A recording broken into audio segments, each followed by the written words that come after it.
After the battle that left most of the earth in ruins, Nick and Cindy look at their father sitting next to their mother's side. He doesn't move as the machines keep her alive. Robin comes in and tries to comfort the children, but neither of them really want to listen. She says, "You both fought well, valiantly, honorably. I couldn't be more proud if you were my own clansmen. Your mother fought well too. In fact, she took down more of the enemy than anyone else." Comforting the children was clearly not her strong suit, being a clanner and all, but she continued, "It will be all right just to watch. Your planet is renowned for its medical technologies. Now, how about I take you two to lunch?" Finally, she's able to get the two children away, and it's only then that a figure walks into the room. A middle-aged man with broad shoulders and a clean uniform. "Sir," he pauses as he looks at Delphine's silhouette. "Sir, I won't pretend I know what you're going through. I never had a spouse. But the people of this planet need you now than ever. You need to show them that the earth has not been broken by this." Sin calmly says, "You were clan first, correct?" "Yes, sir. Steel Viper before I joined Earth." "Then you're right. You couldn't ever understand this. Not now. As for the people of this planet, you should know by now that they do not give in to despair so easily. You've studied our history, but do you truly understand what's going on right now? What is going through everyone's mind on this planet? Even the one in this room?" The man says, It is time for rebuilding, sir?" "No. It is a time of mourning. Our population was small, and it's a lot smaller now that the attack killed over 50% of our people. I was fortunate enough not to have to bury my family again. Still, once the mourning is over, there's only one thing left for us." "Sir, and what would that be, sir?" Sin stands up and turns around and looks at him. "Revenge." It's about 2 days later that Sin is standing at the podium with the cameras rolling, his face clearly showing his age now, and with the wear and tear his body has gone through over the past few weeks, a bandage still slightly visible at the base of his neck on the right side. "People of Earth, we have found out that the Lyran Alliance was responsible for the attack on our solar system. They emptied their coffers to hire the mercenaries from all over the universe to fight for them and to bring their entire fleet along to fight us. Their objective was the complete and total annihilation of Earth and its colonies. Why? Because we stood next to the clans, and they feared having us on one side and clans on the others. However, they lost, but their objective has not changed.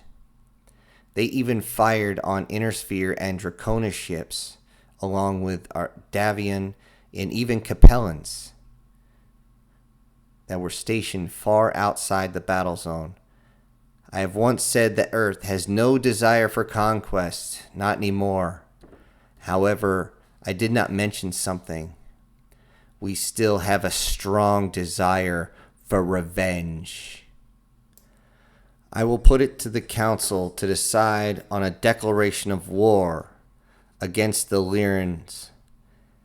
There are many screams around the world, heard in homes and buildings, as people scream for blood, drunk on revenge. The vote goes through without hesitation. Even without invitation, the U.S. and Japanese Empire give their full support with the additional soldiers and materials. Over the course of the next few months, ships are salvaged and new ones are built. Machinery of all shapes and sizes are produced and soldiers are trained.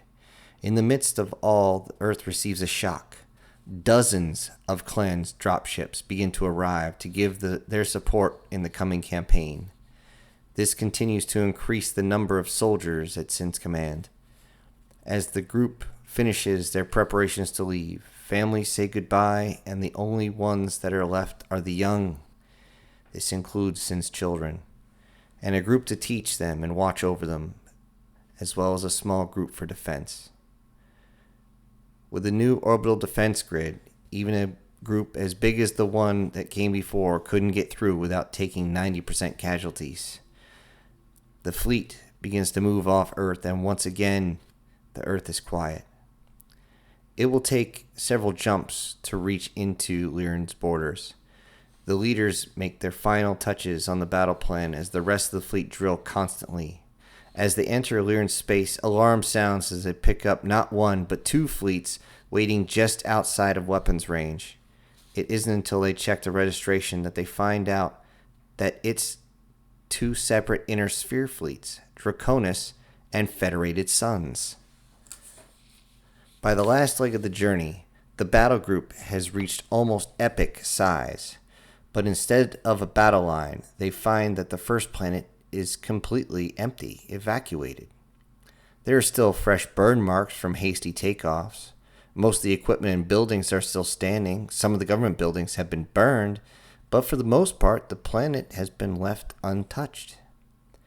When the leaders begin to argue over ownership, Sin is quick to interject. You can fight over the spoils later. We have a war to fight. Once they have control of the communications arrays and spaceports, they continue the mission.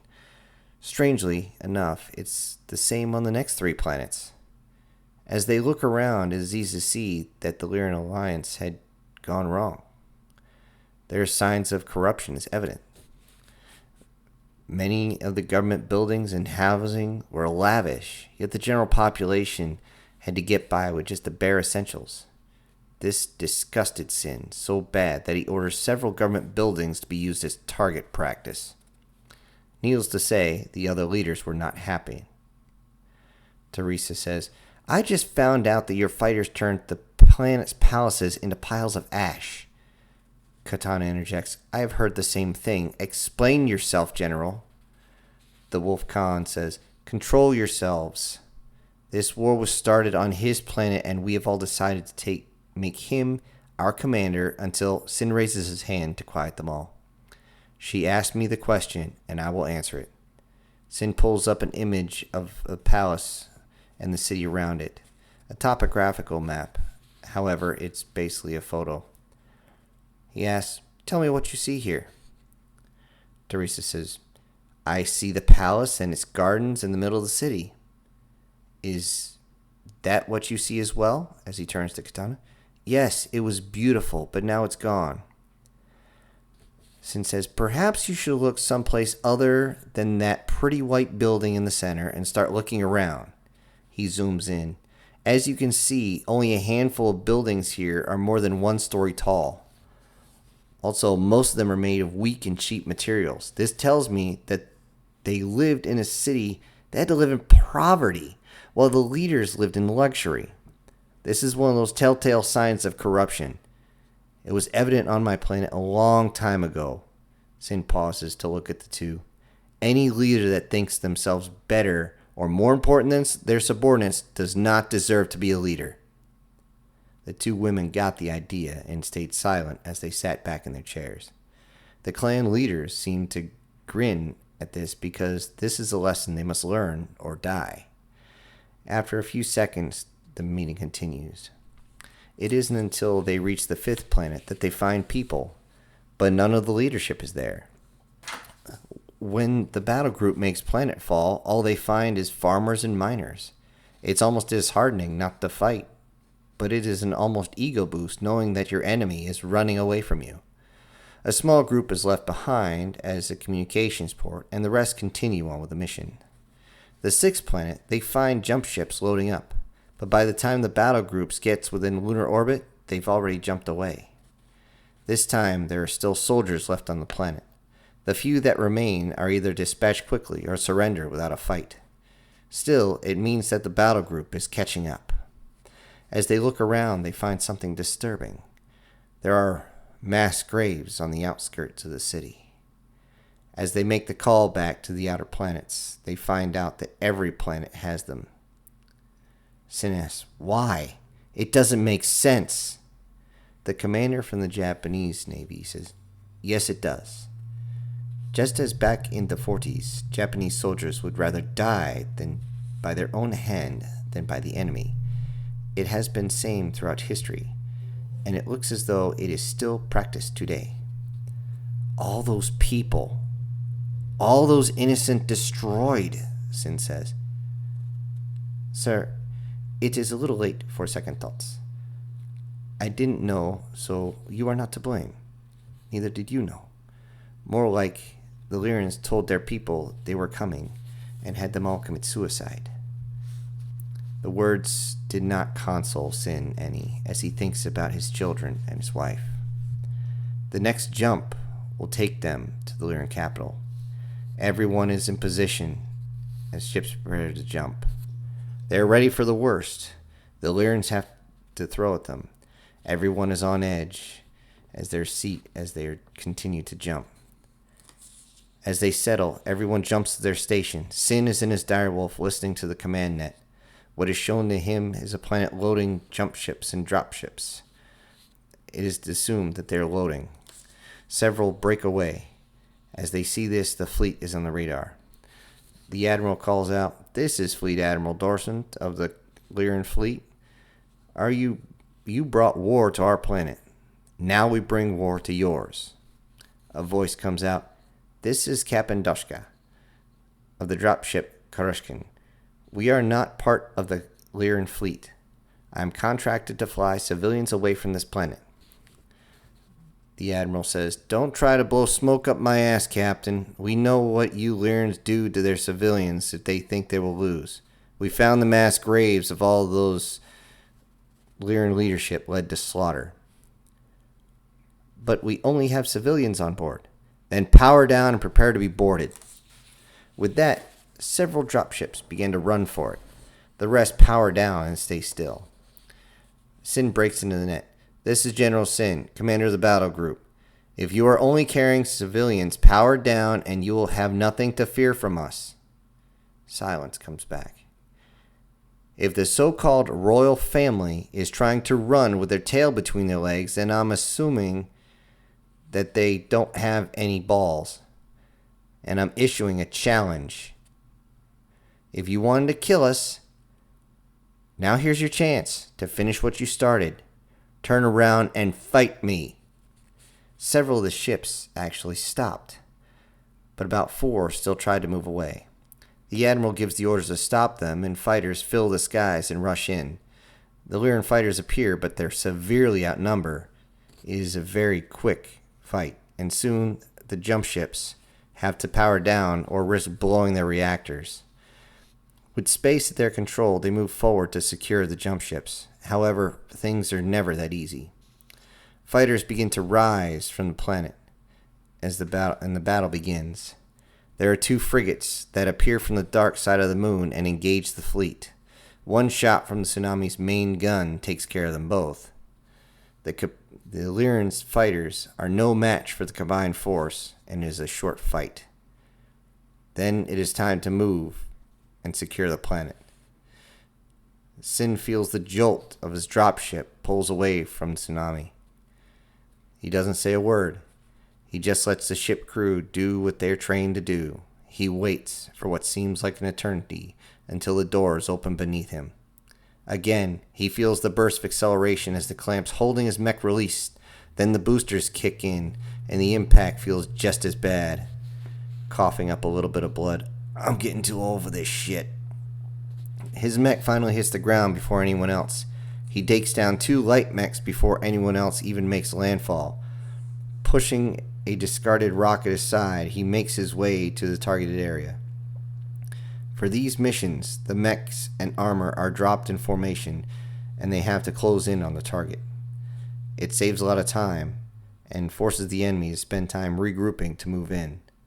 Fighters fill the skies, and artillery begins to make its appearance. Unfortunately, it's enemy artillery. Fighters take their positions out quickly, but there are still many casualties.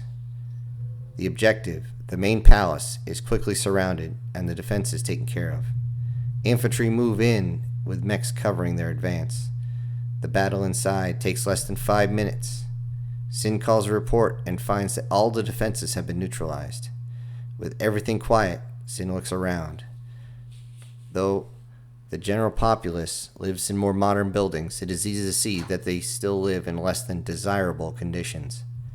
Many of the buildings have long since gone to ruin. Entire areas of the city look like they've been demolished years ago. This enrages Sin to no end. He calls on the radio. "This is Able 6 to Tango 6. "Go ahead, Able 6. Have your people strip that building for anything that could benefit the battle group. Then bring it to the ground." "With pleasure, sir." Katana's voice suddenly cuts through. "Able 6, this is Dragon Prime. Are you going to destroy another building just for pleasure?" "Not for pleasure, Princess. You shall look around you again and tell me what you see." Katana and her other comrades look around and study the buildings. It's apparent as you can see the civilians huddled in corners, barely alive. Some don't even look like they've eaten, and they all look emaciated in one way, form, or another. The clans even find this disgraceful. The Ghost Bear Khan kicks in on the radio. "Able 6, this is Ice 6. I have bombers on standby. Please allow us the honor of destroying that target." Sin replies, "Ice 6, this is Able 6. Hold your attack. We still have friendlies inside." "Understood. Bomber staying on station." A voice comes over the radio. "Able 6, this is Tango 6. You're going to want to see this." Sin turns the torso of his mech. "What is it, Tango 6? "Looks like the entire Lyran battle plan. Everything from the destruction of Earth to their contingency plan if they fail. Looks like the entire Lyran defense network plans." "Get everything you can, Tango 6. That information could be vital for our campaign, over." Affirmative, Able 6. We're already retrieving the information." "Good work, Tango 6. Able 6 out." He changed his frequencies. "Ice 6, this is Able 6. Call off your bombers. Wave off. I say again, abort mission. Abort mission. We are retrieving valuable information from the target building." Voice comes back over. "Affirmative. Aborting airstrike." It takes several days to get the information and get the medical attention and food to the general population. They find another mass grave that is yet to be covered up. The smell is so bad that even the Duchess gags from inside her mech. The target building is eventually turned into a pile of rubble, and a small contingent is left behind to keep the planet alive while the main force continues. This time, engineers are left as well to try to make parts of the city livable again. Sin spends much of his next trip reading on the Lyran's battle plans. It looks like they lost more than 70% of their fighting capabilities when they attacked Earth. Because of this, they were pulling the remaining of their forces back to defend their capital world and the Archon. Because of this, they are telling the general population that it's better to commit suicide than to be slaughtered by the approaching force. In their haste to flee, they do not make sure that the entire population is dead, nor do they clear out the computers. Their only necessity seems to be weapons, food, and medical supplies. This leaves each planet with no means of sustaining itself for long.